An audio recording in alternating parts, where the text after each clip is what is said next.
Hi, I'm Jerry Hesch from the Hesch Institute in Aurora, Colorado. And this is the pain and symptom drawing of my client Lisa. And Lisa is 40 years old. And a couple of years ago, injured her right foot and ankle hiking. And the next day took her child to the park. And after that had a hard time walking home. Due to pain in the ankle, and it took her several months to functionally recover from this injury. She did a lot of strengthening and range of motion with the ankle, and she's left with a sensitive foot and ankle. She feels pins and needles on the lateral aspect of the fourth and fifth toe, and if I test her sensation on the dorsum of the foot, going towards the big toe. Can you describe the difference? On the right side, it causes more pins and needles. It feels more sensitive on the right side than it does on the left. Very good, thank you. And then I'll do the outside of the foot. And I'm just doing a very light pressure with this pinwheel. Let's do that one more time, please. Okay, your thoughts? A little bit more sensitive on the right hand side, not like it was along the top though. Very good. And we tested her range of motion, and her range of motion is good in all directions, has good ankle mobility, has good subtalar motion, and good eversion. If we look at eversion on both, it's a little too subtle for me to tell. But we'll test and feel in eversion in a short while. She's very strong in both feet and ankles and toes except for the big toe.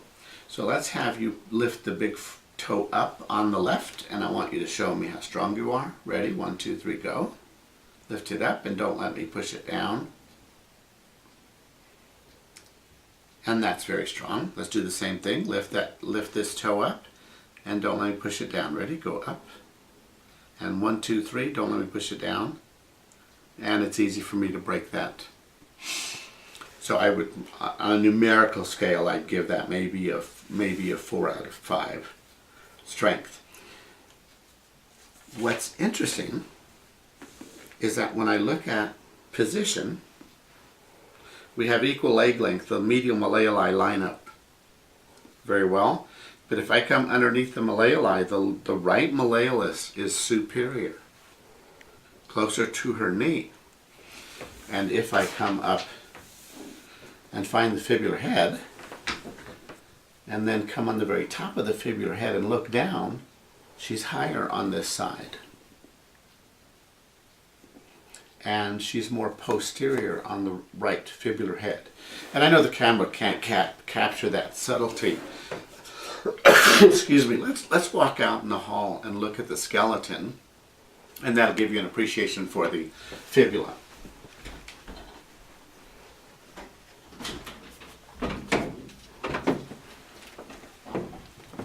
So here's our skeleton in the closet, one of many, and here is the fibula. And so it forms a joint up here with the tibia, and you can see the tibia is flared outward. And so if that fibula were to go up, it could jam up against it. And of course it makes another joint here with the tibia and with the talus forming the ankle joint. So now we'll do end field testing, and every joint in the body should have a little bit of give when you compress and spring it. So when I move her left fibula up, I capture it here. It moves a little bit to a stop point, and then I can add a little bit of force. And what do you feel when I do that? I don't know. A little give? Do you feel a little give, like a shock absorber, yes. maybe? Yeah. Okay. That's what I feel. On this fibula, I can't take up the slack. It's very stuck. I cannot move it, and I'm using more force than I used on the right side. And when I bring her left foot outward into eversion, and then I add a little spring, you can see her whole body move. You can see her pelvis move because the force is not constrained. On this side, using a small amount of force equal to what we did on the left, I evert that foot and I'm trying to push up and there's no give. Motion is blocked down here and it's blocked up in that superior joint as well. And one other thing that we find, would you lie on your stomach with your feet off the bed? So with this position, she's lying rather symmetrical, and I control hip rotation by bringing her feet together and just pushing them in. And I capture the malleolus on the left and I spring it forward. And then I do the same thing on the right, and there's no give on the right. Do you feel that? I do. Okay. And then if we come to the top of it, the fibular head on the right is more prominent. And I can add a little bit of spring. It's a little bit of movement on that left side. And when I try and induce spring here on this side, there's no movement.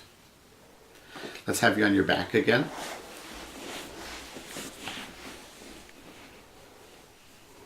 So when I do the same test going posteriorly on the malleolus, there's a little bit of give in that joint.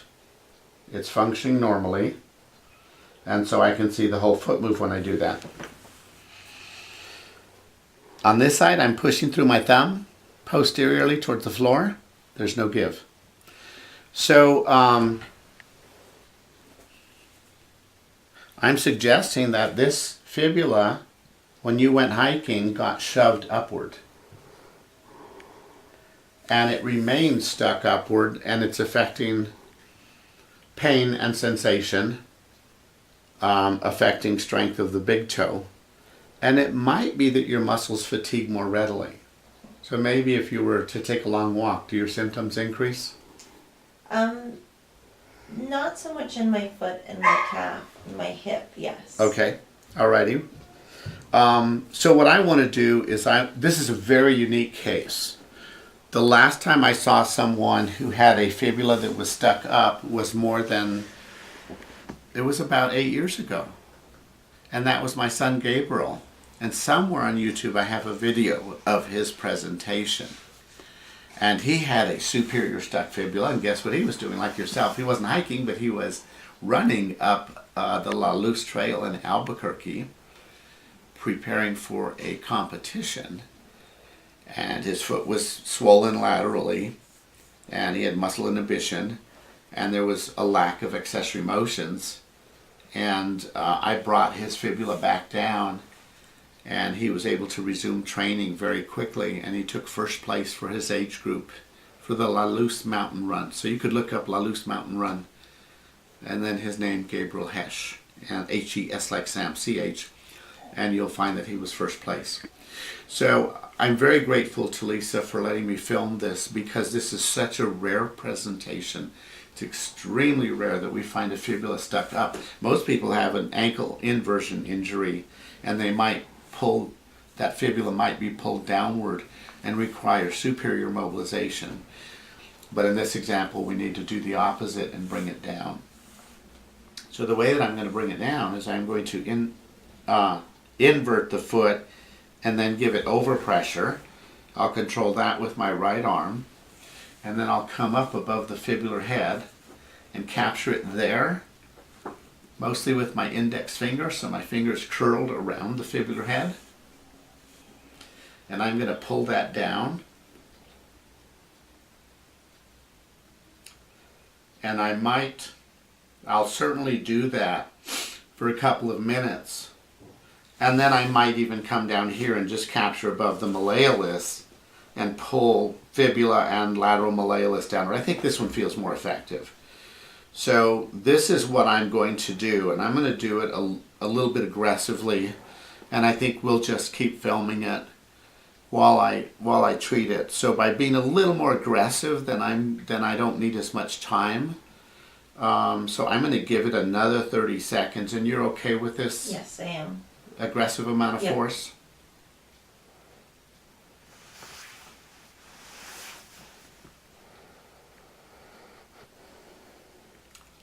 Now, if there's some nerve damage from that fibula being jammed up, affecting the perineal nerves, then taking that pressure off might not have an immediate effect on your sensation, but it might. Yeah. Who knows? We'll know only by trying. The biggest effect I'm looking for is restoration of those little motions, micro motions, accessory motions through that malleolus. So let's straighten that out now. And if I succeeded,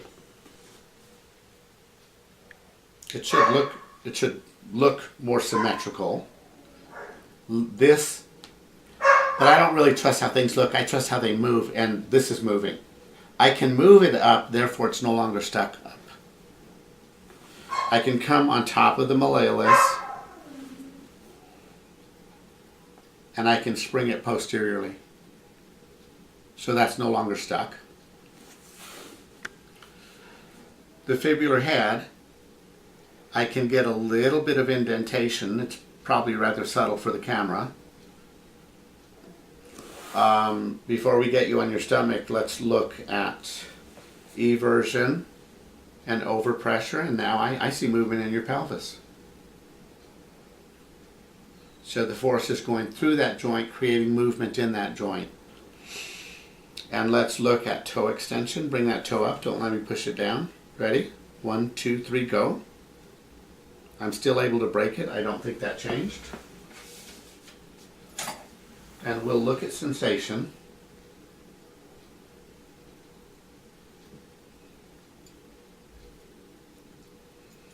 Your thoughts? See, sensation is similar to what it was. Okay, very, Maybe alrighty. A hair better. Okay, lie on your stomach with feet off the bed.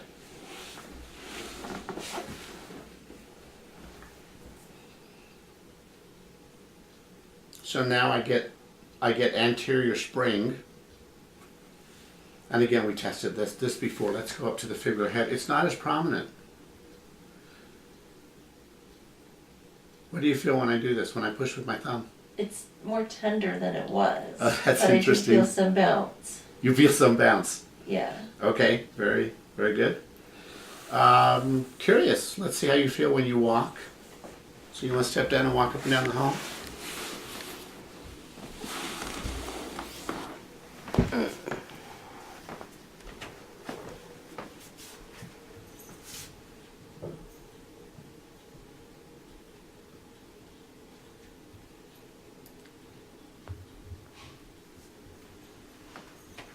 Does feel more movement.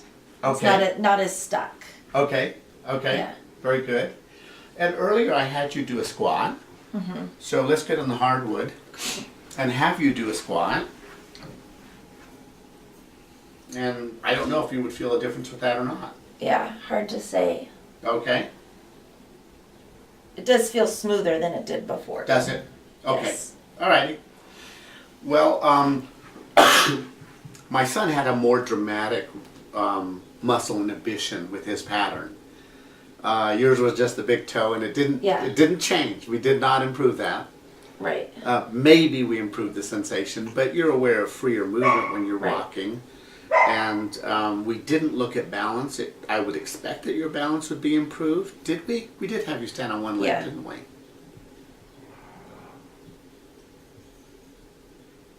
It does seem a little better. Okay, alrighty. Well, this is a presentation on a very rare ankle dysfunction involving both ends of the fibula, both joints, and it's called a stuck fibula, stuck in superior glide, and I'm grateful to you for letting us film this. Thank you.